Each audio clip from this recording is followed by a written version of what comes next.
I wish you a happy new year. Yes, it is officially the NFL's new league year. 1 p.m. Pacific time today marked the turn of the calendar. And to wish you a happy new year, I offer you a famous picture from the very start of the 49ers' recently closed season.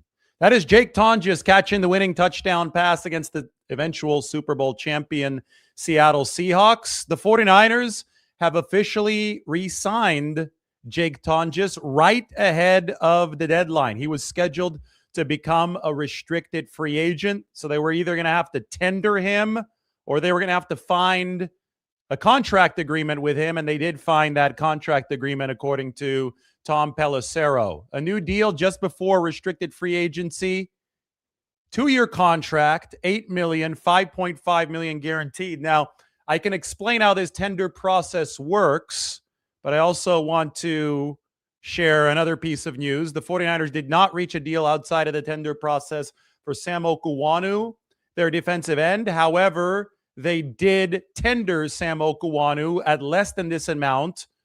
They tendered him at about $3.5 million. That is the right of first refusal tender. So both Okuayinonu and Jake Tonges likely to be 49ers next year. Jake Tonges certainly, because he signs this contract, 2 years, $8 million.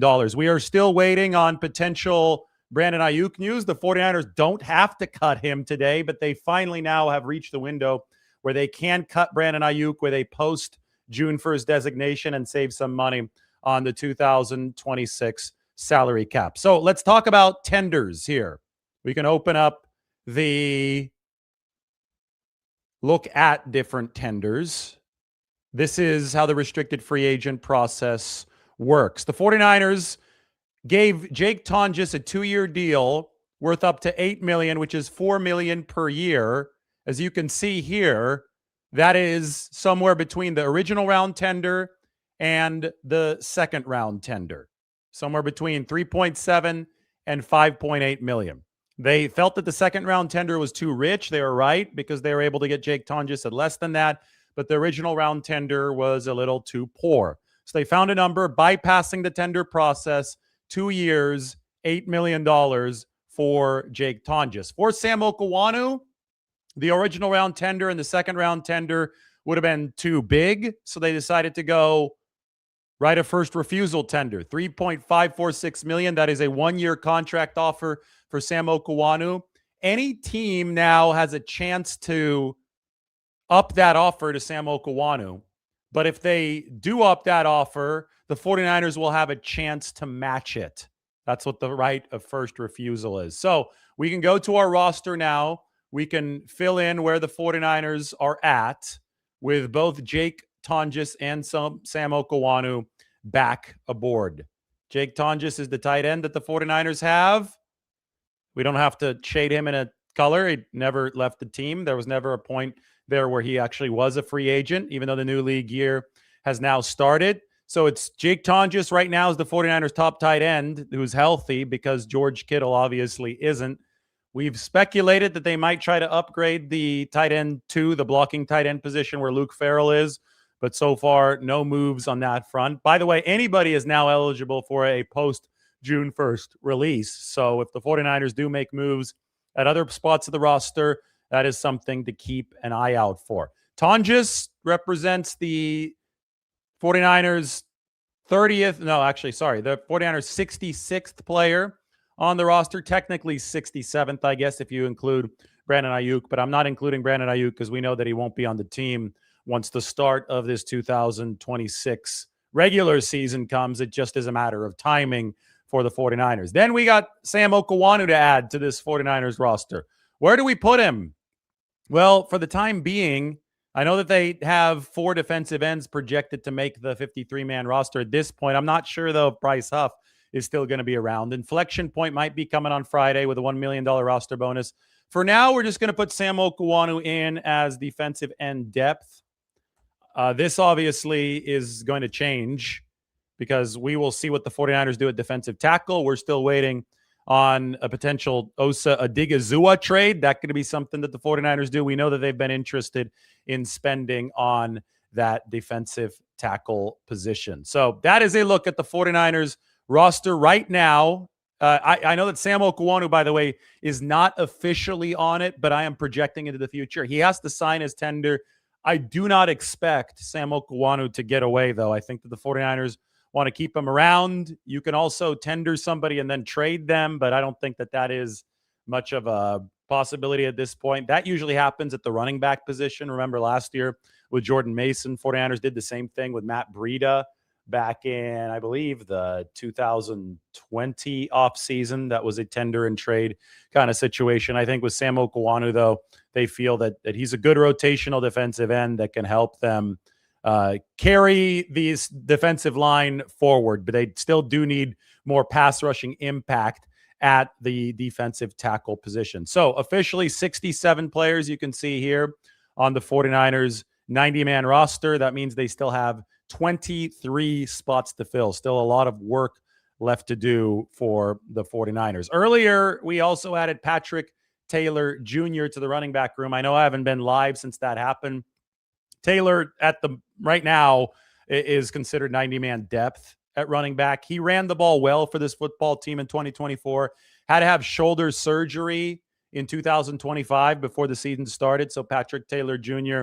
did not play last year. They shut him down before the regular season even began, putting him on injured reserve before the 53-man cut down. He can be a valuable special teams piece. Remember that Sky Moore left to the Green Bay Packers. But as of right now, the running back room is CMC, Jordan James, Isaac Guerendo, and Patrick Taylor Jr. with Kyle Juszczyk at that fullback position. As far as what happens beyond that, the NFL draft will have more clues. Perhaps free agency will have more clues. 49ers still have plenty of roster spots that they can fill. But why don't we go to the headlining news? I think it's a good thing that Jake Tonges is back for the 49ers. I think it was a no-brainer for San Francisco. This is a good tight end. He's developed in the 49ers system here over the years. This was obviously his most famous play. We just saw Riq Woolen sign, not with the Seattle Seahawks. Riq Woolen is not going to be out of the division, but he is headed to the Philadelphia Eagles. 1 year, $15 million. Riq Woolen, I mean, athletic freak, right? Darn near a 4.2 40.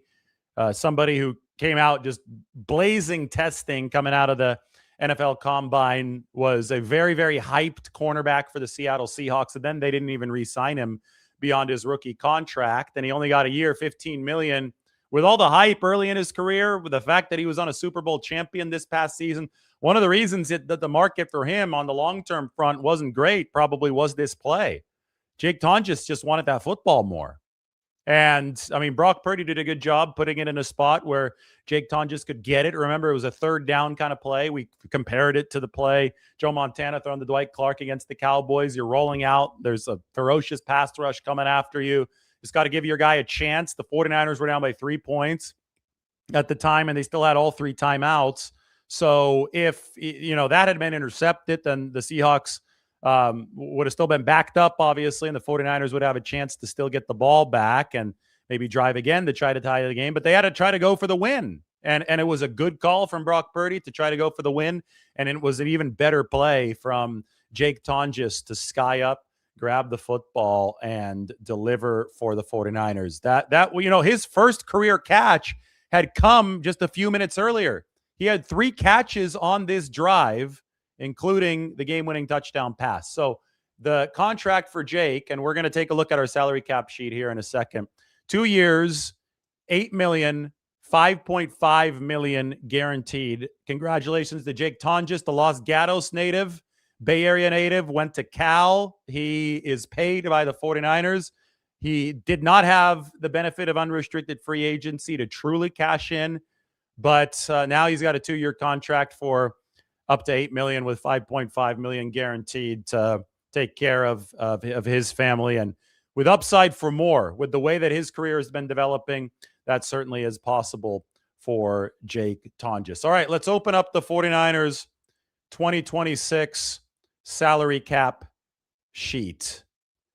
Now we have this, and now we can find where Jake Tonges is going to fit right in that tight ends room. Now, we don't know the exact salary cap hit. The 49ers, the benefit of doing a 2-year contract on your own instead of going for the tender process is that the tender process would have been a flat cap hit. The second round tender, what was it, over $5 million? Even the right of first refusal tender, that's going to be a flat cap hit of $3.5 million or so. But if you just extend a player without the tender process, you can manipulate the cap hit by going in and ensuring that you can stretch the number out through some void years. You can put in a signing bonus. You could put in some kind of option bonus in the second year, even if you want to stretch the salary cap hit out into the future. So even though Jake Tonges has now signed for a deal worth up to $4 million per year, the salary cap hit is going to be less than that. In fact, I would even estimate that it's going to be around $2.5 million for Jake Tonges. So we could pencil him in for 2.5. We should pencil in Sam Okuayinonu for his full cap hit, and we could see exactly what that's going to be. It's going to be $3.546 million, even though he hasn't signed the tender yet.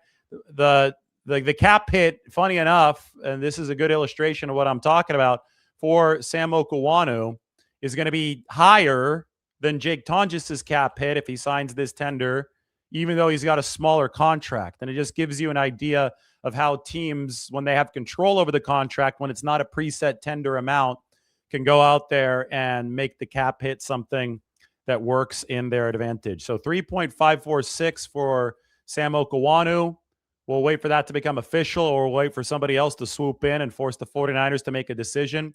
But with those two guys added to the roster, I've got $24 million in salary cap space for the 49ers. Now, if San Francisco releases Brandon Aiyuk, and we are still waiting right now, that the window to do so is now open, they can add $6.3 million to this number so they can go back over $30 million in salary cap space.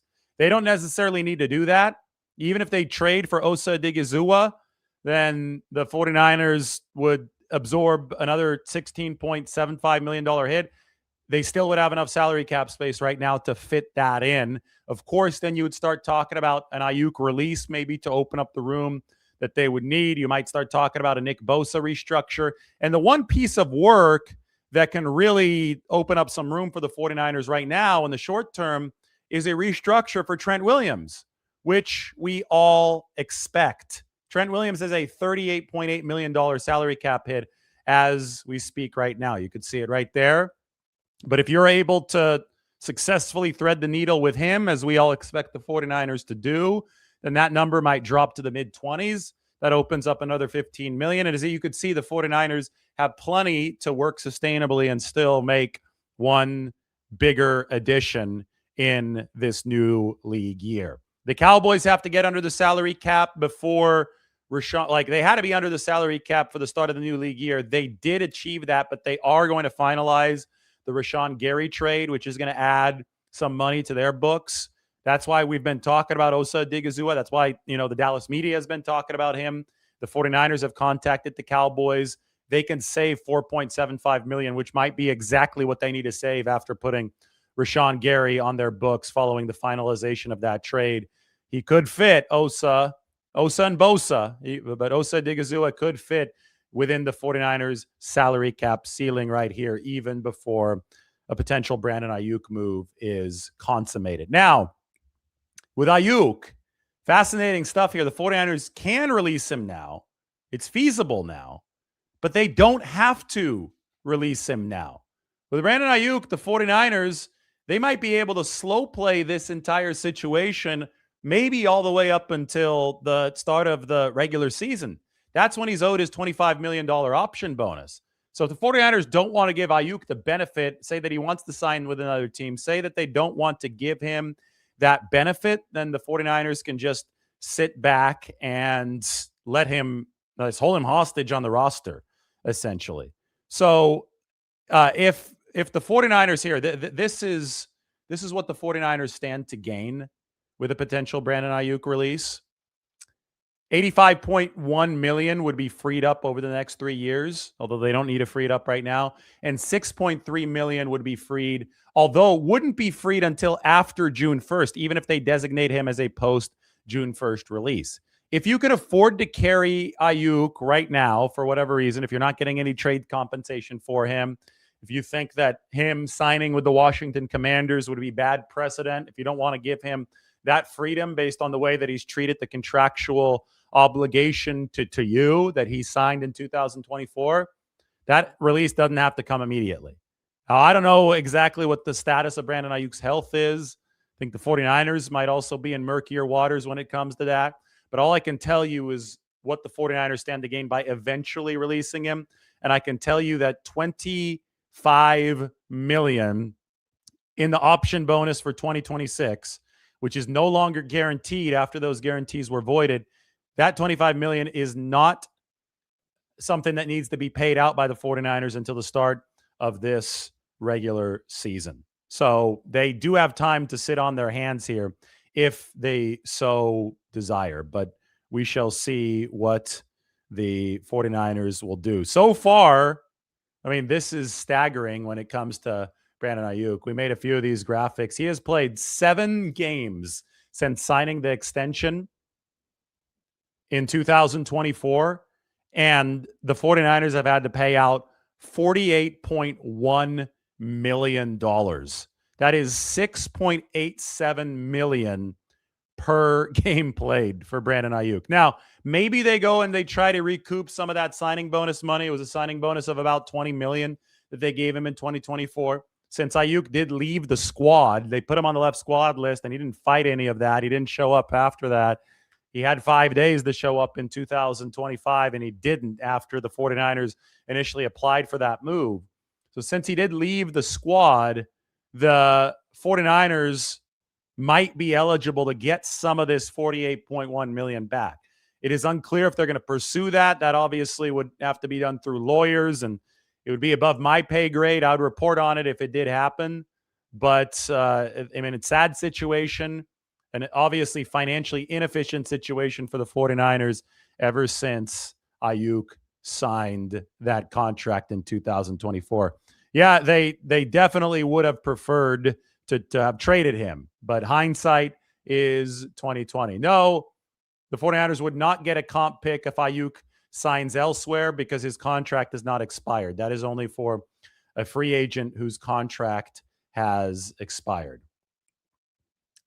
So anyway, we have like a text title ready for when the 49ers finally do cut Brandon Aiyuk, but it's not something that can be used yet at this point.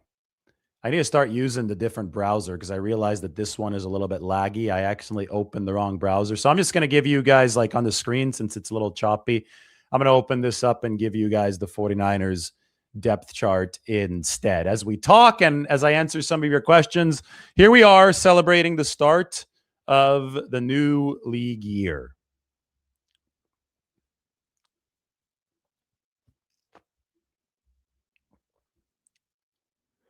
Can the 49ers trade Trent for Max Crosby? I'm sure they could try it. That wouldn't really be a good idea. The 49ers need a left tackle for this season.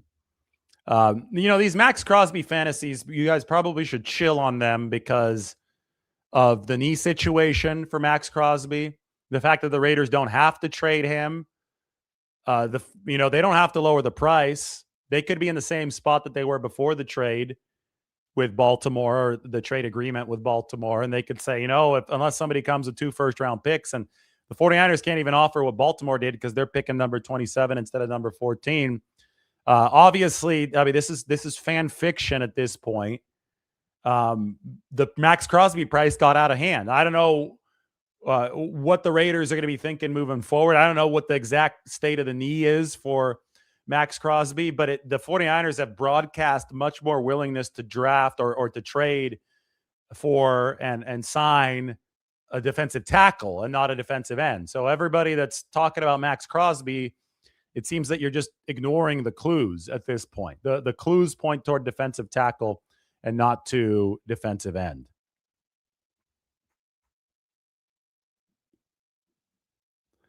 Yep. Dylan Parham is headed to the New York Jets.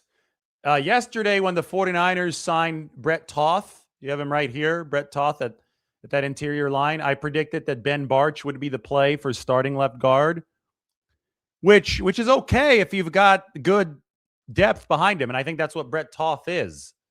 We'll see how much the Dylan Parham contract is. Mike, if you have that, let me know. But I think that the problem with Ben Barch has been health so far in his NFL career. So I would think that you plug Barch in here. Toth can maybe even be your backup center. Connor Colby is a backup guard for San Francisco, a backup swing guard, and you go to work in 2026. Kirk Cousins and Kyler Murray have officially been released as expected at the start of the new league year. Post June 1st designations for a lot of these releases as expected. There is a report saying expect the Raiders to show interest in Cousins as they look for a veteran QB addition to help develop Fernando Mendoza. Cousins still being paid handsomely by his former team, the Atlanta Falcons, so he'll probably only require the league minimum. Otherwise, anything else would just offset the salary that is due to him from the Atlanta Falcons. We got people saying, Joey Bosa, please. Yes, that could be something that the 49ers are interested in. Lower level free agency as far as defensive ends are concerned. We saw Hendrickson go 28 to 30 million. Bosa would be more 10 to 13 million. The 49ers did not extend a qualifying offer to Kalia Davis, who started all 17 games for them last season. So Davis is now free to sign with any other team. That was expected. We reported that he would not get the RFA tender last week, so that really isn't news, but that is an update. The Bills are signing Bradley Chubb, 3 years, $43.5 million. So that probably means no more Bosa for the Buffalo Bills. That was only a 1 year thing in Buffalo. 3 years, $43.5 million for Bradley Chubb comes out to $14.5 million per year. Last year, the 49ers were willing to offer Nick Bosa or Joey Bosa about $10 million a year. And I would think that the 49ers would be maybe a little bit more willing to pay above that this year, but not all too much. And no, the 49ers have not yet released Brandon Aiyuk. Again, only the window opening happened at 1 p.m. Pacific time. That's it. So we'll wait to see if it happens today, if it happens soon. They could hold him hostage. Like, okay, here, say that Brandon Aiyuk wants to sign with the Washington Commanders, and say that the 49ers have caught wind of that. That wouldn't make me too happy if I'm John Lynch and the 49ers. This guy basically is trying to force his way off your team and sign elsewhere. I don't think that'd make much of the rest of the league happy because it would set rather poor precedent. If you're the 49ers, you can make that as difficult as possible for Brandon Aiyuk by keeping him on the team all the way up until you have to pay him the option bonus for 2026.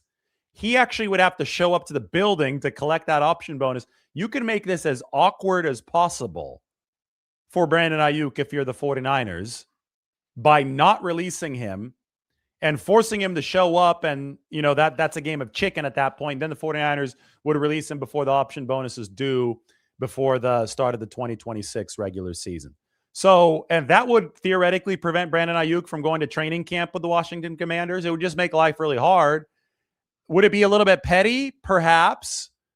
Is Brandon Ayuk's behavior justifiable in NFL circles? No, it hasn't been. He signed a contract and he abandoned the football team that paid him really handsomely, that gave him generational or potentially generational wealth. So maybe the 49ers want to send a message here. Maybe they don't. Maybe they don't care. But as of right now, they have yet to release Brandon Aiyuk. As of right now, the additions here at the start of the new league year have been Jake Tonges, restricted free agent addition to the 2026 roster, and Sam Okuayinonu down here. He has not officially signed his tender, but it is a second-round tender, $3.54 million for the man that they call Sam O. What a year last year, by the way. Breakout season for Jake Tonges. Receiving tight end, and obviously somebody the 49ers are going to have to lean on if George Kittle is not available at the start of the season. But 34 receptions, 293 yards for Tonges, 5 touchdowns, including the one that I've showed you guys here, the one against the Seattle Seahawks to win the game. Reliable hands. Obviously not the same player after the catch as George Kittle. Obviously not the same blocker as George Kittle, but still a very, very good story, especially coming out of Los Gatos in the South Bay. The Vikings plan to make a push for Kyler Murray and are the favorites to land the former number 1 pick. That is from Tom Pelissero and company. So Murray, still being paid by the Arizona Cardinals, will only earn the minimum salary from the Vikings if he signs there. And the reason for that is if you give him anything above the minimum, it's just going to offset due to the contract language with what he's making from the original team. So Kyler Murray doesn't want to help out the Arizona Cardinals. They cut him. He wants his new team to keep as much money in its pocket as possible so they can build as strong of a team there. So that's interesting. Kyler Murray potentially with J.J. McCarthy in Minnesota. Somebody asking, could the 49ers afford BA if he still wanted to play with Evans? I don't know. That ship has sailed, guys. We don't even really know the status of Brandon Aiyuk's knee, but the lack of character, I think, that has been shown by Brandon Aiyuk throughout this is enough of a disqualifier. You can't start building plans and relying on somebody that is just going to abandon his teammates. And that's what Brandon Aiyuk did. He abandoned his teammates. I know, there might be some mental health concerns here. The problem is the 49ers don't, everybody's just operating in the fog of war. The last time they saw the guy, he was speeding by Levi Stadium. So it's a tough situation. And the bottom line is that the 49ers cannot rely on Brandon Aiyuk. And even though I'm getting questions about, can they still afford him? I don't care if Brandon Aiyuk wants to come back and play for San Francisco. That would be really weird.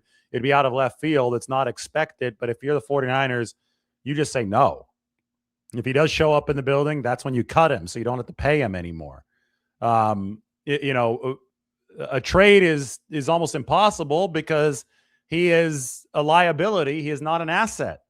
That contract especially is a liability combined with Brandon Aiyuk's behavior. It is not an asset. He would have to renegotiate the contract to be tradable anywhere. And it's really hard for somebody to renegotiate a contract when the only time that you've seen him is through YouTube when he's driving way too fast by the stadium. So it's a mess.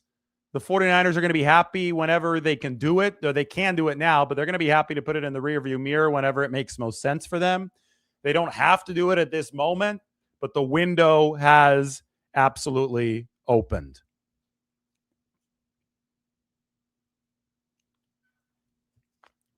So anyway, you can take a look at the roster that the 49ers have built so far. 67 out of 90 spots taken. Happy new league year to everyone who celebrates. I think everybody that's watching this channel celebrates the new league year. It's been busy already. We were thrown one of the bigger curveballs that you could be thrown with the Max Crosby trade annulment. And that really set this day up, March 11th. And the 49ers still have a lot of work to do. So I'm going to be here through it all for everybody. According to Diana Rossini, the Eagles continue to inquire about edge rusher Jonathan Grenard. That is the Minnesota edge rusher Jonathan Grenard. Philadelphia obviously lost Jalen Phillips, so I could see interest there. The 49ers seem much more interested in defensive tackle than they do defensive end. All right, glad everybody was able to join. Jake Tonges, Sam Okuayinonu. Tonges resigns. Okuayinonu is tendered by the 49ers. Happy new league year to everyone who celebrates. We'll be back whenever the next big news hits.